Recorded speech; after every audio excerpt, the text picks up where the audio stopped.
Assalamualaikum warahmatullahi wabarakatuh. Rahayu, Nah, rahayu, rahayu. Terima kasih atas waktunya untuk mempresentasikan perspektif yang cukup nyeleneh kalau saya bilang ini, karena saya memilih cukup nyeleneh.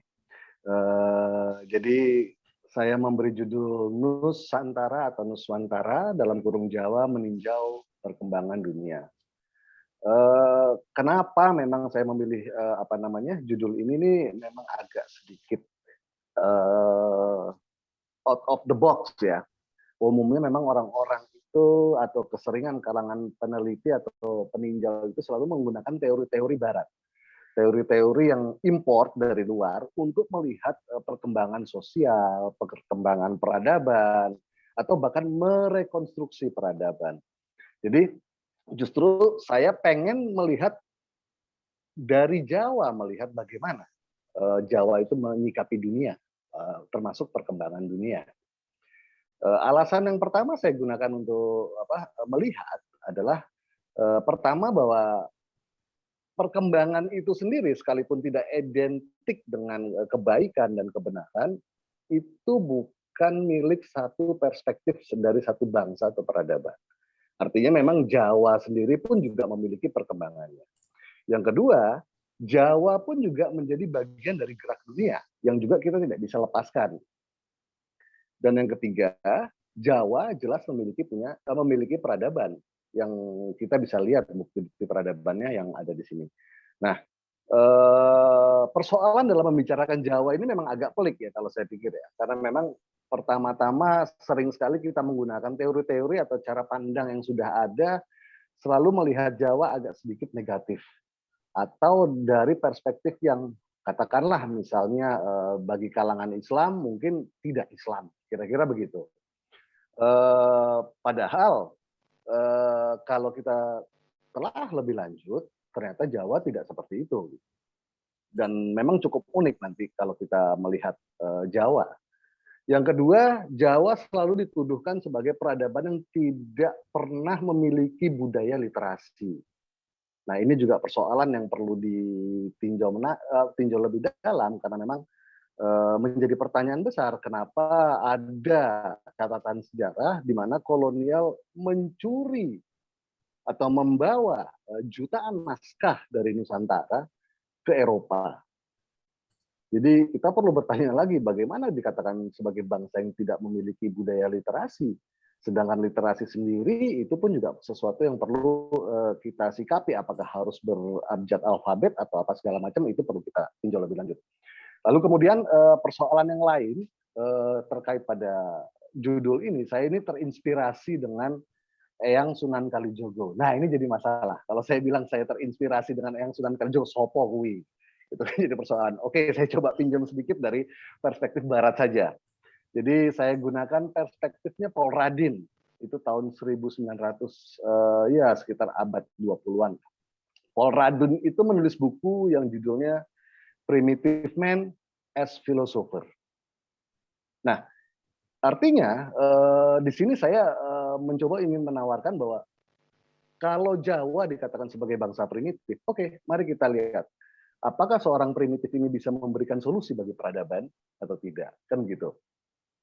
Nah, dalam melihat Jawa ini juga menjadi problem sekali.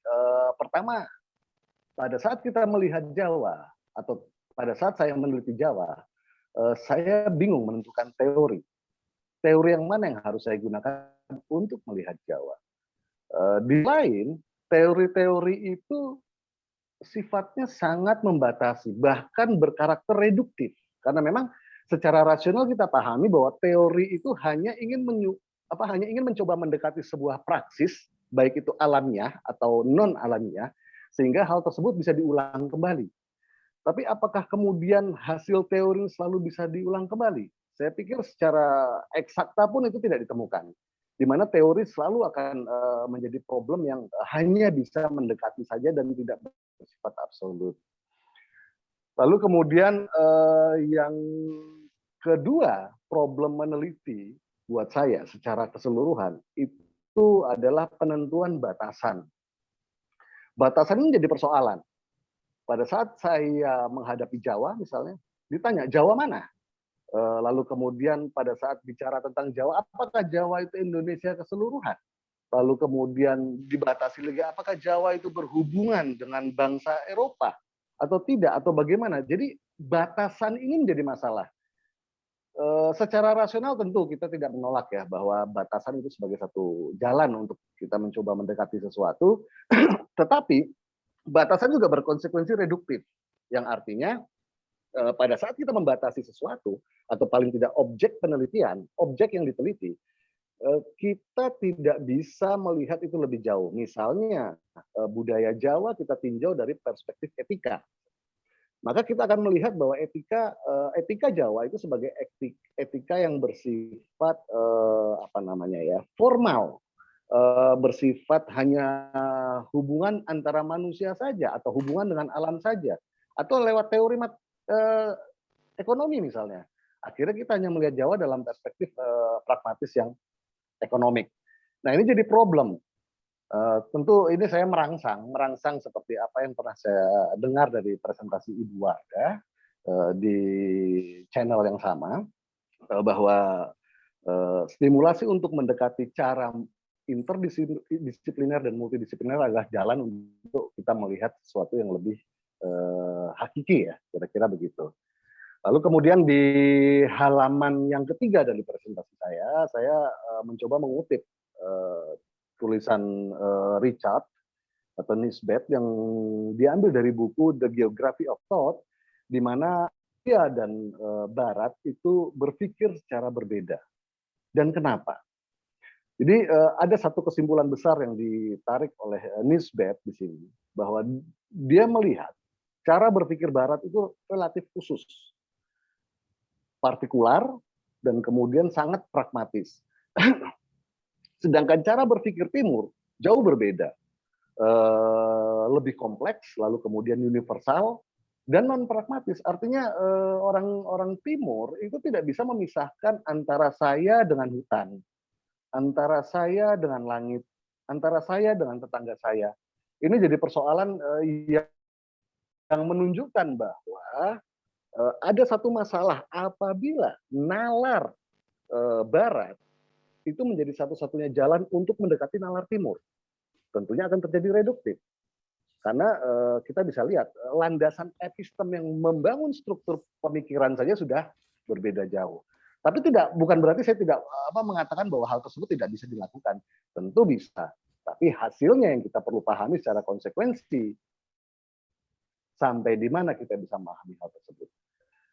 Seperti halnya kita membaca tentang Jawa gitu. Akhirnya apakah kita bisa bicara Jawa melalui teori sebagaimana Jawa ansih, atau Jawa menurut konstruksi atau pendekatan teori yang reduktif? Itu yang perlu kita pertimbangkan untuk memahami tentang meneliti Jawa dan terutama persoalan yang saya hadapi. Jadi di sini di halaman ini saya tunjukkan peta dunia. Kenapa saya menggunakan peta dunia ini juga agak sedikit nakal ya saya lakukan. Pertama saya bertanya, kalau kita lihat peta dunia, Jawa itu sekarang dikenal sebagai pulau kecil dekat Australia. Sedangkan dulu Jawa itu adalah negeri yang mencakupi seluruh peradaban yang disebut dengan Indonesia sekarang. Bahkan lebih luas lagi. Nah, di sini kalau kita melihat bahwa manusia itu tumbuh sebagaimana teori Darwin, maka interaksi antara manusia ini menjadi masalah. Perkembangan peradaban di dunia pun juga akan menjadi masalah. Tentu akan ada banyak hal-hal yang tidak bisa kita temukan.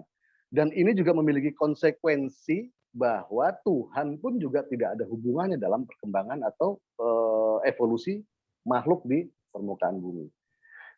Kalau saya coba meminjam teori linguistik atau teori bahasa, khususnya terkait pada sub bidang teori fonologi atau teori tentang bunyi-bunyi, kita akan menemukan bahwa teori Darwin ini rapuh dalam perspektif saya.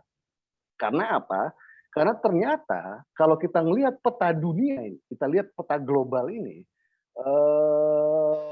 Mas Ma'ruf ini masih di halaman Mas Ma'ruf, masih di halaman 3. Oke. Sebelumnya. Halaman 2. Apa namanya? Oh ya, 2 berarti, maaf. Kalau kita lihat bahwa dunia ini terbagi hanya menjadi 2 bentuk, yaitu daratan penuh dan kepulauan. Jadi kalau kita lihat apa yang disebut dengan negeri daratan, atau misalnya dari Afrika hingga ke Eropa, lalu kemudian terputus sampai di Malaka, dan selebihnya di bagian timurnya itu adalah kepulauan yang terputus dari daratan yang terhubung dari Afrika hingga Eropa. Maka kita bisa lihat bahwa peradaban ini punya 2 karakter. Sebagaimana yang dipahami sebagai orang Jawa, yaitu Nusantara, itu adalah peradaban maritim. Peradaban maritim ini berbeda dengan peradaban daratan atau dataran, atau kita sebut kontinental begitu ya. Sehingga nalarnya pun berbeda. Misalnya begini, orang-orang Eropa itu melihat bahwa lautan sebagai pembatas atau batasan. Sehingga ada perspektif mereka yang boleh jadi kita bisa gunakan, kita bisa pahami kebenarannya bahwa barang siapa yang bisa menguasai lautan, maka dia akan menguasai dunia. Tapi kalau di Jawa itu berbeda. Di Jawa atau di Nusantara ini adalah lautan sebagai penyatu. Ini yang agak berbeda. Di mana kepulauan tidak terpisah oleh lautan, dan kemudian orang-orang di atas gunung itu terbiasa dekat dengan lautan. Maka nalar yang ada di atau logika yang digunakan di barat, yaitu adanya bangsa pesisir dan bangsa daratan, itu tidak bisa digunakan untuk membaca Nusantara. Ini satu problem yang perlu dilihat. Kemudian problem yang berikutnya adalah yang perlu didekati lewat tadi saya sebut teori bahasa, khususnya pada teori tentang bunyi-bunyian, maka kita temukan bahwa seluruh manusia di peradaban dunia ini berinteraksi satu sama lain. Contoh misalnya bahasa yang kita sebut dengan Sanskerta atau Sanskrit ya. Sanskrit ini dipahami oleh kacamata kita sekarang lebih sering dikatakan sebagai bahasa yang ada dari atau berasal dari India. Tapi ternyata tidak juga. Lokus Sanskrit itu sampai ke Indonesia atau negeri yang sekarang ini. Nah, dari Sanskrit ini kita bisa lihat bahwa bahkan bahasa Sanskrit sendiri juga bersentuhan dengan bahasa Persia. Misalnya dalam kata panch, panch artinya 5, itu bahasa Persia. Bahasa India, Hindi sekarang yang menyerap bahasa Sanskrit pun juga menggunakan panch untuk menggunakan kata 5. Dan kita dalam bahasa yang kita masih gunakan sekarang adalah panca. Artinya secara bunyi ini memiliki kesamaan. Ini yang perlu kita lihat. Lalu kemudian contoh yang lain. Bahasa Persia, baceh. Baceh itu artinya anak. Di India pun juga bahasa Hindi atau bahasa Sanskrit itu juga baceh. Dan di Nusantara kita mengenal bocah. Hal-hal seperti itu seakan-akan tidak pernah kita lihat dalam melihat peradaban dunia, hubungannya Jawa dengan peradaban dunia yang berkembang, dan tujuan masing-masing, maksud saya pandangan masing-masing dari peradaban tersebut. Nah, kalau misalnya saya coba mendekati dari Nusantara ke arah barat, maksud saya ke arah timur ya, sampai ke suku Maori ya, yang sekarang disebut dengan New Zealand, itu kita temukan bahwa bahasa mereka pun juga memiliki kesamaan dengan kita. Contoh misalnya, dalam bahasa Indonesia kita kenal ikan. Orang Maori menyebutnya sama, ika, tapi tanpa menggunakan N. Atau misalnya langit. Langit dalam bahasa Indonesia, orang Maori menyebutnya ranging. Ini bunyinya sama.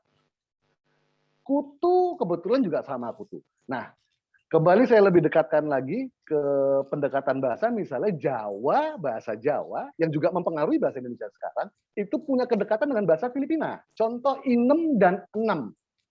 Orang Jawa menyebut angka 6 dan 6 itu sama. Lalu kemudian mata dan mata sama. Lalu kemudian adi, adi dalam arti adik, itu juga sama. Di sana disebut dengan ading, dengan menggunakan di belakangnya. Lalu mangan dan mangan itu juga sama. Artinya kita bisa melihat bahwa sebaran manusia di dunia ini bisa saling berinteraksi satu sama lain. Tetapi persoalannya adalah kembali ke tadi. Apakah betul lautan menjadi sebuah batasan bagi peradaban?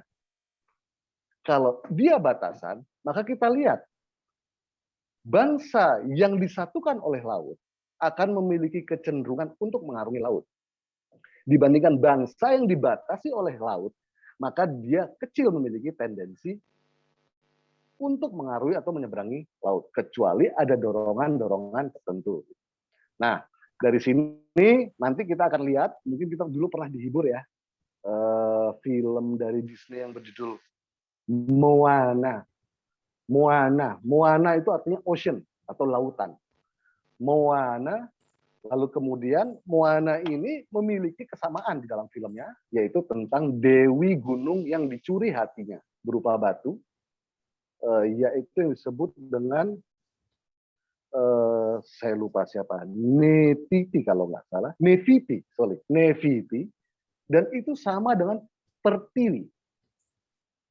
Ini bukan kebetulan, saya nggak yakin ada kebetulan di alam semesta ini.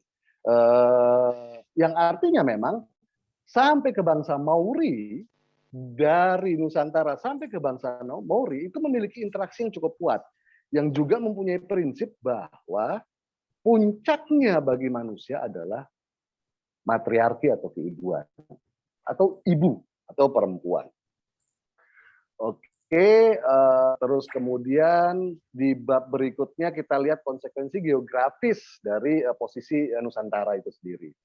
Jadi di gambar berikutnya, di halaman berikutnya saya memberikan ada dua peta yang dijadikan satu. Yang pertama adalah Ring of Fire, peta jalur vulkanik.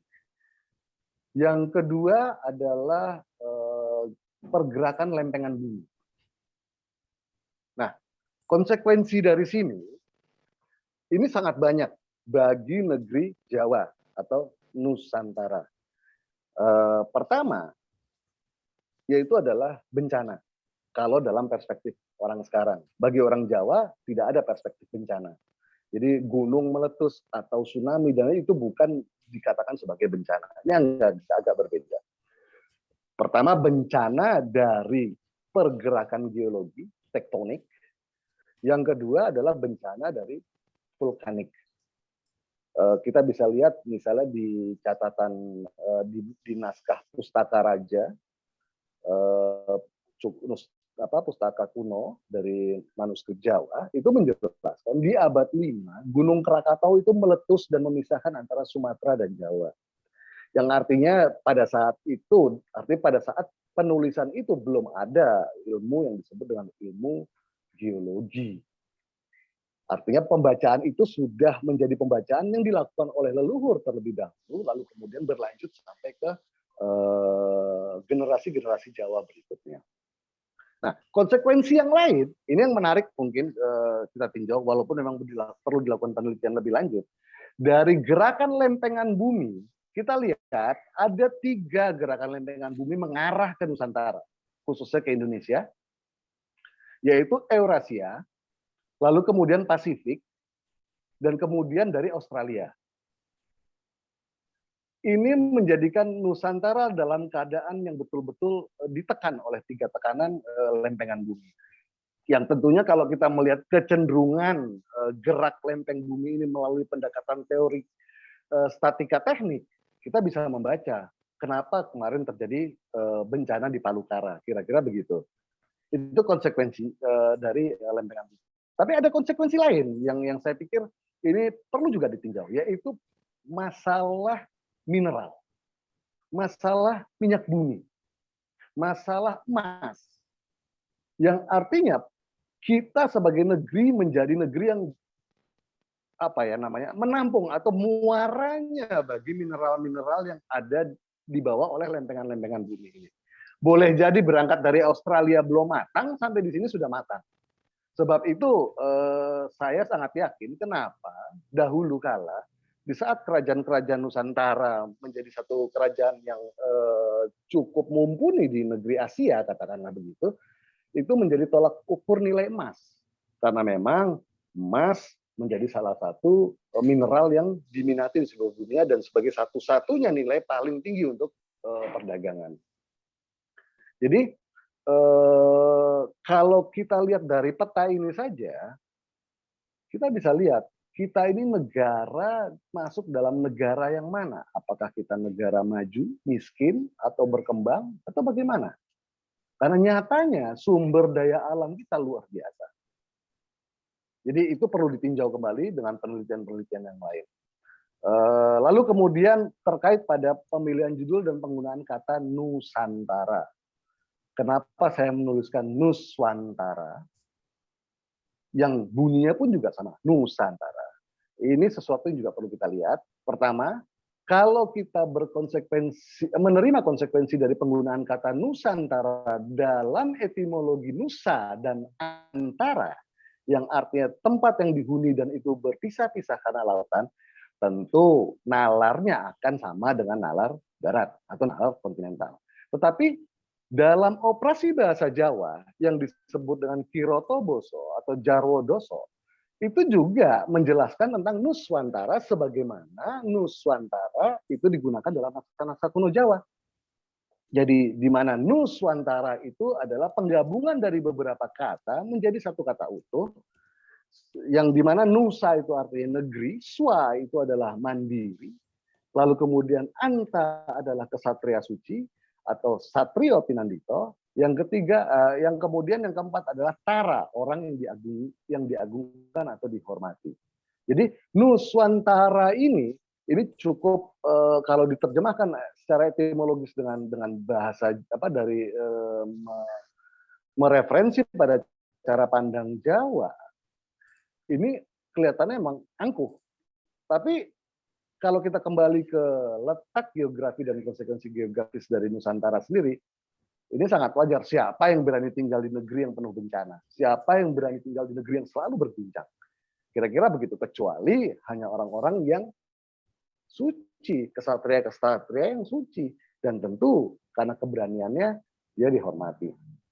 Nah, uniknya lagi, di negeri yang berguncang ini, orang Nusantara sudah membangun bangunan-bangunan yang cukup mengagumkan bagi bangsanya sendiri maupun cukup membuat terkagum-kagum bagi orang luar. Saya ambil contoh di sini satu saja untuk membatasi persoalan, yaitu Borobudur. Nah, melihat Borobudur yang dikatakan dibangun di abad 8, di situ kita temukan relief kapal. Kalau abad 8 sebagai sebagai akhir atau selesainya bangunan Borobudur, maka relief bergambar kapal di dinding-dinding Borobudur itu bukan satu impian, tapi satu capaian. Nah, ini perlu digarisbawah bahwa candi-candi atau bangunan-bangunan yang ditinggalkan oleh para leluhur itu berkarakter sebagai prasasti yang menunjukkan capaian peradaban ini. Sebagaimana Borobudur, artinya bahwa sebelum abad 8 kita sudah menguasai teknologi perkapalan. Yang kedua, jelas ilmu navigasi. Yang ketiga, pengetahuan kelautan. Yang artinya pengetahuan kelautan ini artinya risiko di laut dan kemudian jalur-jalur mana yang digunakan. Itu pun juga perlu menjadi bagian dari teknologi yang kita miliki. Bagaimanapun juga kita lebih tahu atau pernah tahu bagaimana menghadapi gelombang misalnya di bulan tertentu atau di tahun tertentu. Yang keempat, teknik atau ilmu perbekalan. Saya pikir nggak mungkin kita tanpa bekal berani mengarungi lautan. Lalu kemudian pengobatan dan lain sebagainya. Konsekuensi ini banyak sekali perlu kita lihat kembali. dari perspektif hanya sekedar relit kapal saja. Di sisi lain, kan saya nggak mungkin kalau cerita bahwa orang Jawa itu dulu di sebelum abad 8 kira-kira gitu membuat mesin waktu, lalu terbang ke masa depan meminjam mesin untuk membangun Borobudur dan mengukir Borobudur. Saya rasa itu juga nggak masuk akal. Tapi kita bayangkan dengan teknologi yang tidak modern sekarang ini, Borobudur bisa dibangun, relief bisa dibuat. Dan bayangkan bangunan sedemikian besar memiliki presisi, tingkatan presisi yang luar biasa. Tanpa ilmu matematika, mustahil ini bisa dibikin. Begitu juga Prambanan, kalau saya simpulkan. Negeri yang bergoyang ini dibangun Prambanan. Prambanan lebih menjulang tinggi. Tentunya ada pertimbangan tentang terkait pada konsekuensi-konsekuensi berada di negeri Nusantara. Lalu kemudian di halaman berikutnya ini terkait pada satu pengetahuan yang saya cukup terpukau, yaitu pengetahuan dimiliki oleh orang Jawa atau orang Nusantara, yaitu Mahabharata atau kitab Mahabharata. Dalam perspektif tertentu mengatakan bahwa Mahabharata berasal dari India. Tapi kalau saya pernah meneliti dan pernah melakukan pertanyaan-pertanyaan, menyampaikan pertanyaan-pertanyaan kepada orang-orang di daerah, mereka mengatakan bahwa kalau menurut mbah-mbah saya, ya Mahabharata itu dari Jawa. Nah, dua perbedaan dari pandangan ini, lalu kemudian kita harus menyikapinya bagaimana? Apakah betul apa yang diklaim oleh mbah-mbah yang ada di grassroots masyarakat Jawa itu yang memiliki atau yang paling benar menyatakan bahwa Mahabharata atau Bratayuda itu memang asalnya dari Jawa. Yang kita kenal Mahabharata atau Bratayuda ini menggunakan bahasa Sanskrit dahulu. Tapi yang jelas kalau saya sedang bercanda dengan teman-teman peneliti atau teman-teman penggiat budaya, ya saya hanya guyoni saja. Nggak apa-apa, mau dari India ya nggak apa-apa juga. Tapi bagi orang Jawa itu kurang. Jadi ditambahi dengan adanya Semar, Punakawan, ditambahi penjelasan pernik-pernik secara filosofis, dan berbagai macam termasuk ada cerita-cerita carangan dalam pergelaran wayang. Kalau dari Jawa ya mungkin orang India kurang mengambil apa yang disebut dengan Semar atau Punakawan dan lain sebagainya. Yang intinya saya mau bilang bahwa bagaimanapun juga Mahabharata tanpa Semar itu kering.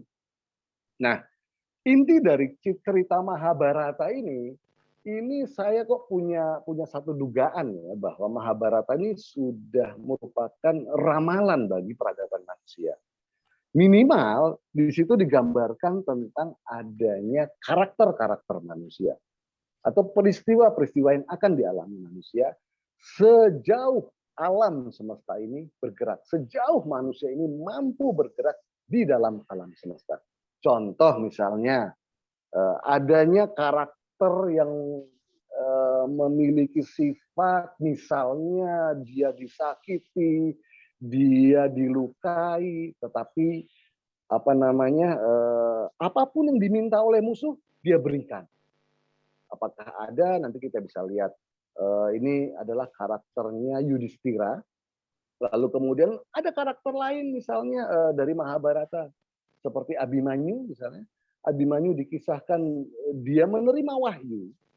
Artinya kalau dalam cerita Mahabharata ini siapapun yang menerima wahyu dia punya hak untuk memimpin semesta. Tapi dalam kisah Abhimanyu gugur ini, Abhimanyu sekalipun dia menerima wahyu, dia harus mati dalam kondisi tubuhnya tertancap oleh ratusan panah sehingga tampak seperti anak landak. Sebagian menceritakan kepalanya dihancurkan dengan gada atau dipecahkan kira-kira begitu. Sebagian mungkin tidak menceritakan itu karena gagal dipecahkan. Tapi apakah ada peristiwa dan karakter seperti ini? Nanti kita bisa lihat lebih lanjut kalau bapak-bapak dan ibu-ibu tertarik untuk melihat kembali Mahabharata dalam perspektif Jawa secara ontologis. Nah, yang lebih unik lagi, Mahabharata di dalam Jawa itu tidak kurang dengan menjelaskan adanya tokoh Punakawan, Semar, Gareng, dan Petruk sebagai guru. Di mana puncaknya cerita Mahabharata itu ada di pihak Pandawa sebagai contoh, sebagai teladan. Tapi Pandawa di dalam penjelasan Jawa itu disertai oleh Semar, Petruk, Gareng atau Punakawan. Kenapa saya tidak sebut Bagong di sini? Bagong cenderung adaptif. Artinya Bagong itu adalah bayangan dari Semar sendiri. Nanti kalau Semar ada di daerah Sunda, itu dia tidak ketemu Bagong. Misalnya di sana ketemunya Togok, Cepot gitu ya. Di Banyumas atau daerah Tegal, nanti nggak ada Bagong, yang ada Bawor. Nanti di Jawa bagian tengah ke timur itu nanti baru ketemu Bagong. Jadi Bagong memang adalah refleksi dari Semar itu sendiri. Nah, di sini nih Gareng, Petruk, Semar ini adalah guru bagi Pandawa. Di mana Pandawa adalah puncaknya manusia, tetap ada gurunya. Jadi Pandawa sebagai seorang pemimpin, sebagai seorang kesatria, itu tidak lepas dari arahan Semar. Bahkan arahan Gareng dan Petruk. Saya coba jelaskan dulu tentang Petruk di sini. Petruk ini memiliki tubuh yang jangkung. Dia kelihatan gagah. Lalu kemudian secara simbolik di sini dia memiliki senjata kapak. Di mana kapak itu bisa menebang kayu yang nilainya lebih tinggi. Nilainya tinggi, katakanlah seperti itu. Lalu kemudian Petruk ini merefleksikan tentang pribadi yang cerdas, banyak uang. Sebab itu dia punya gelar lain yang disebut dengan kantong bolong, yang artinya memang ada uangnya, tapi di sisi lain kantongnya bolong. Namun, menurut penjelasan Jawa, apabila orang yang memiliki kecerdasan tertentu, lalu kemudian memiliki kekayaan tertentu, cenderung dia menindas, cenderung dia membodohi, cenderung dia berkarakter kapital, cenderung dia menindas orang-orang yang lemah, cenderung dia mencuri lebih banyak lagi untuk mengumpulkan harta. Nah, dalam tradisi Jawa ada yang disebut dengan tradisi bahasa kosok balen atau kebalikannya. Disinilah Petruk menjelaskan bahwa Petruk yang memiliki karakter atau memiliki latar belakang sedemikian rupa, dia tidak seperti itu. Sebab itu tadi saya bilang dia memiliki gelar kantong bolong. Sedangkan Gareng ini secara fisik dia cacat. Kakinya itu apa istilahnya pengkor ya. Pengkor, tangannya bengkok-bengkok, matanya terus kemudian juling, hidungnya besar, dan pegangannya atau senjatanya atau alatnya itu adalah arit atau celurit. Di mana celurit ini hanya bisa digunakan untuk motong rumput atau suket kalau orang Jawa bilang. Di mana suket sebanyak apapun tetap harganya nggak nilainya tidak seberapa. Maka relatif Gareng ini menjelaskan tentang pribadi atau kelompok atau kategori karakter manusia yang di bawah. Nah, kecenderungan dari karakter-karakter seperti ini adalah mereka tidak bisa bicara dengan sopan. Lalu kemudian selalu meminta-minta, selalu memeras, bahkan selalu dicurigai sebagai pribadi yang suka mencuri. Karena mereka secara materinya sedemikian. Namun, kembali kepada operasi kosok balen tadi, Gareng tidak seperti itu. Sebaliknya Gareng justru malah lebih menghindari perbuatan-perbuatan buruk seperti itu. Hal ini juga ditunjukkan dalam pegelaran wayang zaman dahulu, mungkin sudah jarang kita temukan, di mana nanti dalam Patet Goro-Goro atau Pase Goro-Goro di pergelaran wayang, ada adegan di mana Petruk menggendong Gareng di punggung setelah ditemui oleh Semar. Nah, itu kedua karakter yang ada di kedua karakter dari kelompok Punakawan ini, yang kedua-duanya adalah anak Semar. Kembali kepada bapaknya Semar, Semar ini dimensinya luar biasa. Karena bicara Semar, orang bertanya, Semar itu yang mana? Semar tokoh mas? Atau Semar yang terkait pada wayang? Atau Semar sebagai keyakinan orang-orang tertentu seperti Sang Hyang Ismoyo? Kalau saya bilang, semuanya mengikat.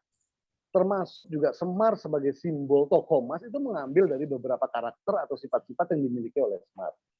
Nah, Semar ini adalah dewa kalau diceritakan dalam pewayangan yang turun menjadi manusia. Lalu di level manusia, dia punya tugas menasehati para putra-putra atau keturunan dari Betara Guru, yaitu Pandawa. Dan posisi pada saat dia menjadi guru Pandawa, posisi dia di rakyat jelata. Semar tidak lepas dari prinsip-prinsip spiritualitas dalam menasehati para Pandawa. Yang artinya, saya bisa melihat bahwa Semar ini adalah ulama. Kalau dalam kacamata sekarang mungkin, di mana ulama ini sebagai sebagai pilar utama dari para pemimpin-pemimpin. Agak unik ya mungkin ya. Kalau saya coba mendekati di Iran itu ada yang disebut dengan wilayatul faqih. Ternyata prinsip wilayatul faqih ini sudah menjadi bagian dari Nusantara. Contohnya misalnya kerajaan-kerajaan Jawa sekarang, yang kemarin maksud saya kita kenali, itu selalu di-guide dalam guidance para wali. Mulai dari Sunan-Sunan yang pertama sampai ke Eyang Sunan Kalijogo. Nah, Semar ini, selain dia juga memiliki anak yang dua tadi, Petruk dan Gareng, tapi dia juga di dalam naskah-naskah pewayangan, dia memiliki 10 anak. Kalau saya cermati dan saya coba tuliskan di sini dari ada Batara Wungkuhan, lalu kemudian Batara Patuk sampai Batari Darmastuti atau yang Darmastuti disebut dengan kecantikan, kita lihat bahwa Semar memiliki 10 karakter ini sekaligus atau 10 wahyu ini sekaligus yang dijelaskan dalam pewayangan sebagai figur Batara. Yang artinya Semar boleh jadi ada sebagai sosok yang sangat selesai tentang persoalan material. Persoalan material dalam arti persoalan duniawi di sini. Sebab itu pemahaman tentang anak adalah sebagai wahyu itu pun juga menjadi budaya Jawa. Sebagai yang kita lihat di sini di bawah ada motif batik wahyu tumurun. Ini adalah motif batik yang digunakan dalam adat Jawa apabila kita ingin menikah atau ingin mengharapkan anak atau kelahiran anak. Jadi di sini kita lihat tidak ada keterputusan dalam Jawa kuno maupun Jawa yang sekarang. Epistemologinya terus bersambung. Nah, di sisi lain juga secara pribadi, Semar itu memiliki 4 warna pada jaritnya. 4 warna ini berkaitan dengan merah, putih, kuning, hitam. Nanti kalau merah, putih, kuning, hitam ini kita letakkan secara kosmologi, kita akan temukan utara, barat, timur, selatan. Lalu kemudian merah, putih, kuning, hitam ini juga terkait dengan 4 hawa nafsu yang juga harus ditaklukkan oleh manusia. Mulai dari amarah, hawa nafsu cinta, hawa nafsu emosi ya, terus kemudian sampai hawa nafsu jasadi. Di mana pada prinsipnya orang Jawa memahami bahwa keempat hawa nafsu tersebut baik, tapi kalau dilepas akan menjadi petaka bagi kita sendiri. Dan kemudian angka 4 ini pun juga ada hubungan dengan kiblat papat limo pancer atau sedulur papat limo pancer yang kedua-duanya memiliki definisi yang berbeda.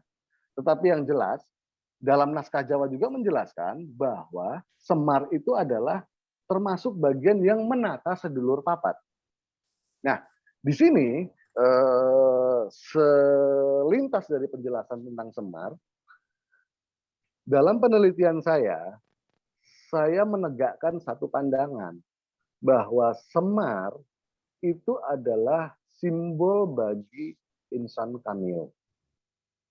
Yang artinya Semar ini merupakan kelompok siapapun nanti entah, tapi Semar sendiri adalah sesuatu yang melampaui dari pribadi tertentu, yang dia akan mencapai derajat kenabian atau derajat spiritualitas yang tinggi, sehingga hidupnya tidak lain hanya untuk menyelamatkan orang lain.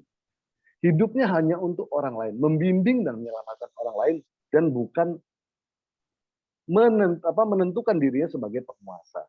Penguasa dalam arti raja di sini dalam perspektif raja kontinental ya. Tidak seperti itu.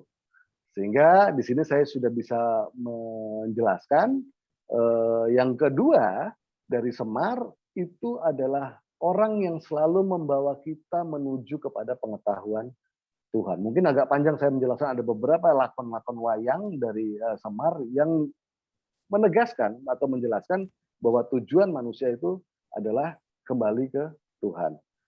Lalu kemudian yang ketiga dari posisi Semar ini sendiri sekaligus mewakili rakyat. Di mana hal ini bisa kita terima bahwa suara rakyat adalah suara Tuhan.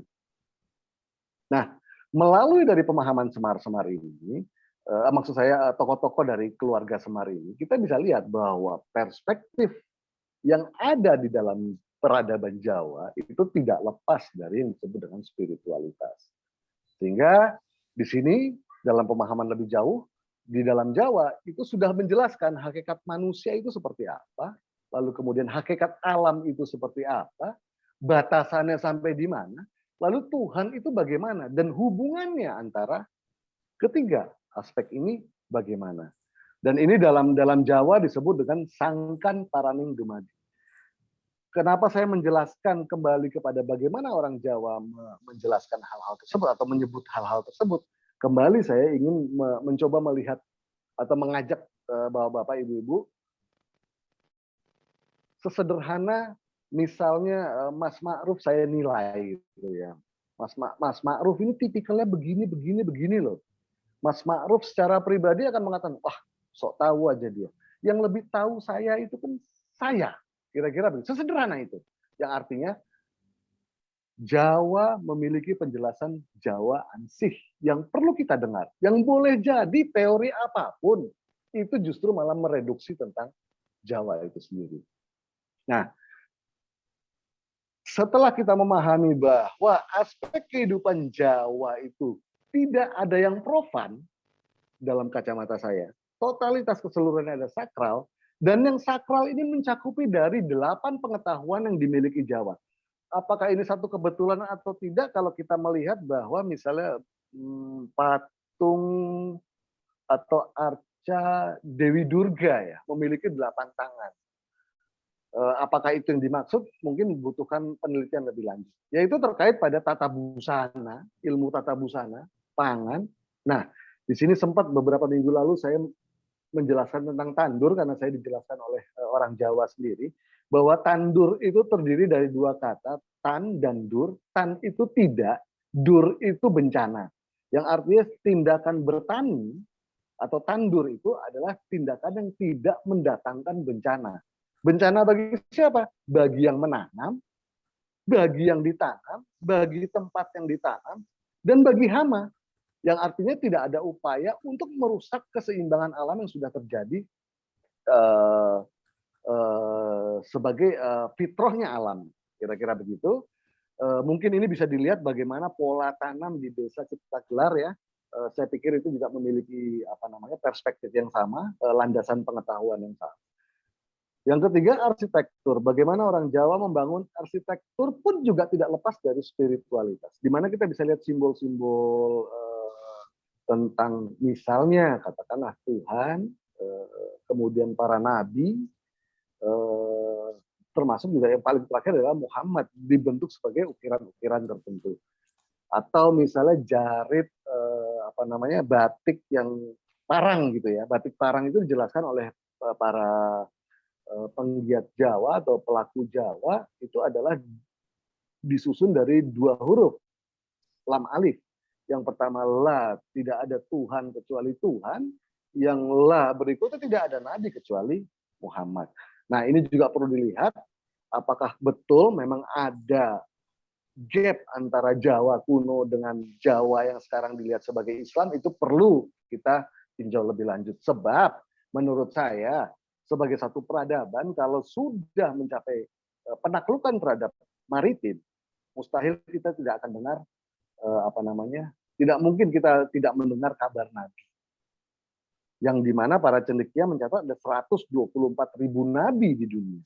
Yang mustahil juga kita bicara tentang nabi, satu nabi dengan nabi yang lain saling bertentangan. Terus kemudian ada sastra. Sastra pun juga banyak sekali kita temukan sastra-sastra yang berbau spiritualitas, bahkan menasehati peradaban. Seperti rencananya dalam penelitian saya ini, saya juga menyentuh suatu naskah yang berkarakter sastra, yaitu Jongko Ronggowarto. Yang kelima, musik. Musik ini kita kenal musik gamelan, seperti minggu kemarin kita sempat dengar Pak Ain yang menjelaskan bagaimana gamelan berfungsi sebagai healing. Ini pun juga bisa kita dekati. Lalu kemudian tarian. Tarian ini pun juga sebagai bentuk olah jiwa. Olah jiwa bagaimana mempertajam jiwa. Siapa yang menduga bahwa tidak ada tarian di Nusantara ini yang berkarakter pornografi atau berkarakter memancing hasrat birahi? Siapa yang menduga? Tapi itu yang saya baca dan itu yang saya dengar dari para pelaku Jawa. Seperti misalnya tarian lengger gitu ya. Tarian lengger itu zaman dahulu ditarikan oleh laki-laki, bukan oleh perempuan. Nah, setelah kolonial datang, lengger dirubah ditarikan oleh perempuan dengan gaya yang sangat sensual.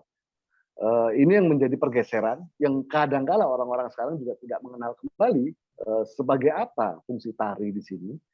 Sebenarnya tari lengger itu saya pernah dijelaskan oleh para pelaku Jawa sebagai ekspresi bagaimana Bapak Langit tertarik dengan Ibu Bumi, atau Adam tertarik dengan Hawa, di mana Adam ingin melihat Tuhan, kembali ke Tuhan melalui Hawa. Kira-kira seperti itu penjelasan dari beberapa tokoh yang saya temukan sebagai narasumber, dan satu sama lainnya tidak saling kenal, tapi memiliki epistem yang sama. Lalu kemudian ada strategi perang dan peralatan seperti memanah, lalu kemudian menggunakan pedang. Di sini juga ada konsekuensi lain yang perlu kita tinjau, yaitu metalurgi. Sebagaimana kita pahami, kebanyakan orang menganggap bahwa keris itu adalah senjata. Dan ini yang sebenarnya saya kurang sepakat. Karena keris itu bukan senjata, walaupun bisa digunakan untuk melukai. Tapi fungsi dari keris itu sendiri bukan senjata. Sama seperti kita mengatakan bahwa garpu digunakan untuk melukai seseorang. Apakah berarti garpu senjata? Tentu tidak. Kita kembalikan garpu secara ontologis, sebagaimana semestinya orang Jawa pun punya hak untuk mengatakan keris itu secara ontologis bagaimana. Nah, untuk penelitian berikutnya lebih lanjut, saya ada banyak di posisi 8, yaitu di mana pengetahuan yang dimiliki oleh Jawa itu yaitu pengetahuan perhitungan. Yang di dalam sini termasuk ada katuranggan atau tanda seperti misalnya katuranggan perkutut, katuranggan kuda, di mana orang Jawa bisa melihat kuda yang baik bagaimana, burung yang baik seperti apa, burung yang baik dipelihara bagi kita seperti apa. Lalu di sini juga ada weton, ada yang banyak juga tercantum dalam primbon. Terus kemudian pranoto mongso terkait pada pangan nanti, di mana penataan atau starting point mulai menanam itu juga ditentukan bagaimana membaca alam, ditandai oleh sesuatu, dan berakhir di mana. Di mana saya tidak punya keraguan sedikit pun bahwa Pranoto Mongso ini masih akurat. Hanya saja budaya kita sudah tergeser dengan budaya pangan modern. Yang kita tanam adalah padi genetic modified organism. Artinya padinya sudah tidak sesuai dengan alam. Justru malah merusak alam. Dan lain-lain segala macam. Lalu kemudian ada juga jongko di sini. Jongko yang artinya memprediksi atau melihat sesuatu yang akan terjadi. Nah, ini menjadi sesuatu yang menantang buat saya untuk melihat lebih lanjut terkait pada 8 aspek ini, mengandung ilmu-ilmu yang sudah dipecah-pecah oleh orang-orang atau orang-orang barat, orang-orang modern, pandangan modern, terbagi menjadi ilmu-ilmu partikular. Sedangkan ini bagi orang Jawa, ini mutlak, yang artinya ke-8 hal ini harus dimiliki oleh masyarakat yang disediakan oleh para raja atau para sultan, di mana sultan digelari khalifatullah. Nah, tentunya khalifatullah ini bukan khalifah sebagaimana yang digagas oleh HTI ya, tapi jelas para sultan ini memiliki gelar sebagaimana gelar Khalifatullah yang kemudian dalam bahasa kunonya disebut misalnya ada gelar apa namanya Hamengku Buwono yang memangku atau yang merangkul dunia. Hamengku Rat yang memangku dunia. Rat itu dunia. Buwono bumi, Rat Buwono bisa jadi semesta juga. Rat itu lebih tua lagi, itu juga dunia. Cukup ya Mas Nah, ya. Oke, Waktunya udah habis. Oke, ya itu. Kasihan yang mendengarkan nih. Siap Mas. Nanti Makanya takut itu. pada tidur. Siap, oke. Saya Udah tutup cukup ya? 5 menit saja prinsip terakhir yang dikatakan oleh yang Sunan Kalijogo ya di sini bahwa kita perlu menyesuaikan dengan perkembangan zaman atau mengalirnya air, tetapi jangan sampai kita terbawa arus. Yang artinya memang bahwa para leluhur kita atau para ulama-ulama kita dulu sudah mengatakan alam ini ada akhirnya, alam ini ada batasannya, dan hidup ini kita hanya cuma lewat. Tapi bukan berarti kita tidak boleh berlaku apa-apa di dalam kehidupan. Artinya tidak boleh bukan berarti kita tidak berikhtiar, tapi kita tetap harus berikhtiar.